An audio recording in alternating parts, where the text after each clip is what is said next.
Hai, nama aku Macy dan umurku 17 tahun. Beberapa bulan lalu aku menemukan rekaman diriku selama puluhan tahun di tumpukan rahasia ayahku. Saat aku lihat itu, hidupku berubah selamanya. Sepanjang hidupku, aku hanya tinggal sama ayahku. Sejak kecil, sahabatku Riley sering datang ke rumahku setiap saat. Dari dulu dia itu anak yang lebih bandel dan itu gak berubah waktu kami masuk SMA. Tapi ada satu hal yang berubah waktu kami sudah besar, yaitu ayahku. Dia mulai jadi aneh setiap saat. Dia sering minta kami foto bareng. Aku merasa bersalah karena menolak perhatian dia terus-menerus, tapi aku butuh ruang. Suatu hari, waktu kelas 3, Riley ajak aku ke pesta bersamanya. Seperti biasa, ayahku bilang aku gak boleh pergi karena dia gak percaya kalau aku pulang kemalaman. Nah, aku bangga sama apa yang aku lakukan selanjutnya. Tapi aku menyelinap keluar waktu ayahku tidur. Aku gak membuat satupun suara dan aku tahu aku bakal aman selama aku balik sebelum kemalaman. Besoknya, ayahku memanggilku ke dapur dan bilang aku dihukum karena kabur keluar. Aku gak tahu gimana ayahku tahu. Ayahku menyuruh aku membersihkan rumah. Selagi ayahku kerja, aku mulai membersihkan. Aku bosan keterlaluan, tapi itu berubah waktu aku membersihkan debu di sebuah foto. Aku menyenggol bingkainya hingga jatuh dan waktu pecah, aku gak percaya apa yang aku lihat. Kamera rahasia kecil keluar dari bingkainya. Aku mulai melihat lebih dekat semua barang di ruang tamu. Ada kamera di TV, di jam, bahkan di alarm pendeteksi asap. Semakin dekat aku lihat, semakin cepat jantungku berdegup. Kenapa ayahku punya kamera di seluruh bagian rumah? Aku menemukan lagi di lorong, di dapur, di halaman dekat kolam renang. Jelas, ayahku melihat aku kabur dari kamera ini. Tapi apalagi yang sudah dia lihat? Aku pernah ciuman sama cowok di rumah. Aku pernah nari hanya dengan pakaian dalam di dapur. Bayangan ayahku melihat semua ini membuatku mual. Aku menghabiskan beberapa jam merencanakan apa yang mau aku bilang. Di kepalaku, semua terdengar baik. Tapi waktu dia keluar dari pintu, aku gak bisa melihat ke arahnya. Semua keberanianku keluar dari badanku seperti balon yang mengempis.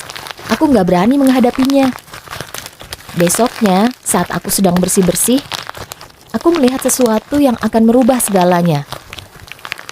Di laci, aku menemukan thumb drive. Waktu aku colok ke dalam komputer, jantungku berhenti. Ini semua rekaman Riley dari kamera tersembunyi. Rekaman dia menari di dapur, dia memelukku. Aku dan dia menyanyi dan main-mainan bareng. Aku mau muntah waktu aku lihat itu. Ada ratusan video. Waktu aku scroll, aku sadar video ini sudah ada bertahun-tahun. Beberapa direkam dengan camcorder lama waktu kami masih kecil. Ada rekaman aku dan Riley main sprinkler, rekaman aku dan Riley di pesta ulang tahun. Lalu aku sadar nama file beberapa video adalah terpakai. Itulah saatnya kepalaku mulai berputar. Apa yang digunakan di video ini?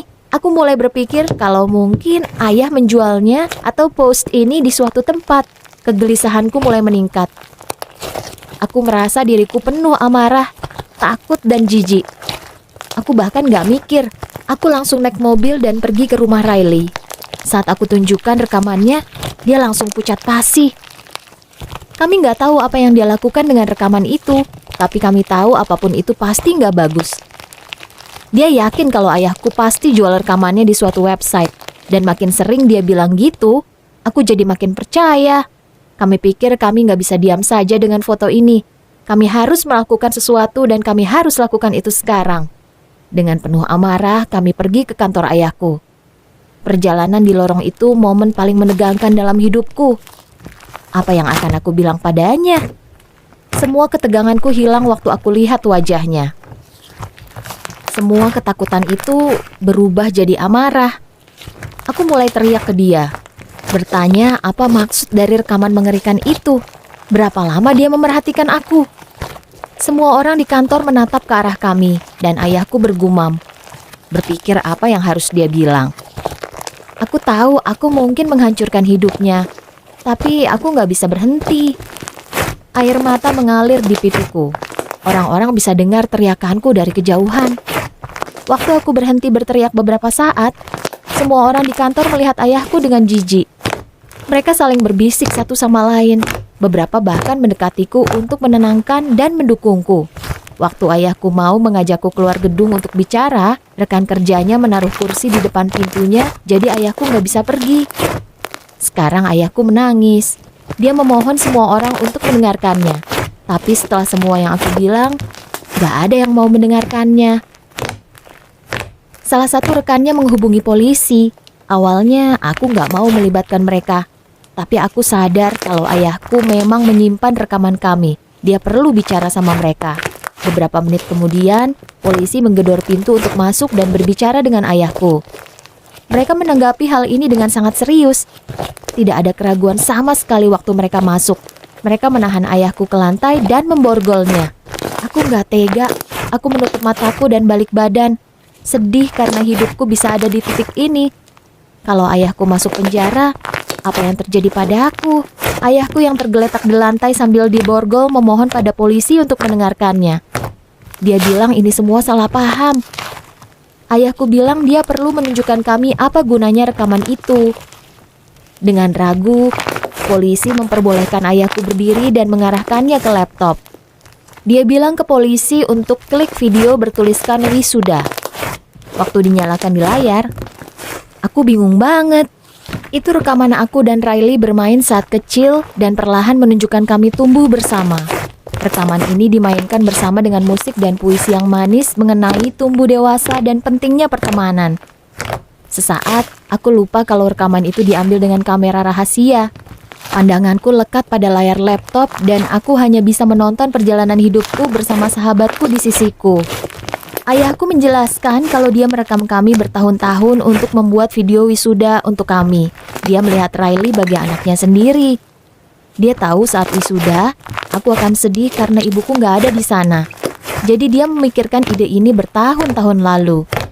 Sejak aku menolak untuk difoto, ayah memasang kamera rahasia.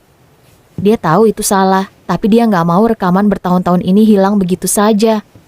Dia ingin aku punya sesuatu yang bisa aku tonton kembali waktu aku di usianya. Dan juga dia ingin sesuatu yang bisa ia tonton kembali waktu aku pergi meninggalkan rumah. Lautan emosi menghantamku secara bersamaan. Aku merasa lega, bersalah, dan dikhianati.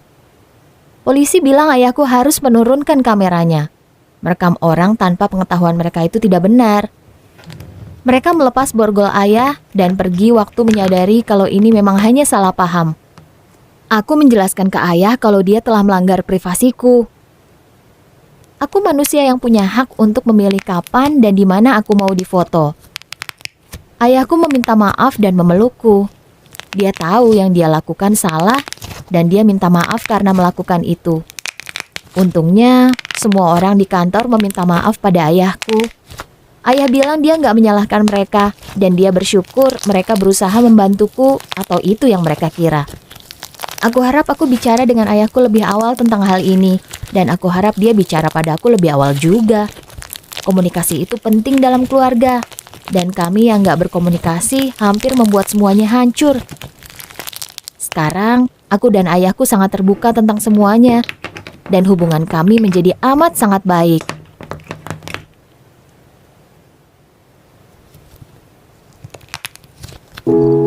Apakah kamu sadar? Poster meme tua. Gelas spesial ayah. Apakah kamu menemukan? Kelinci. Cowok yang tidur.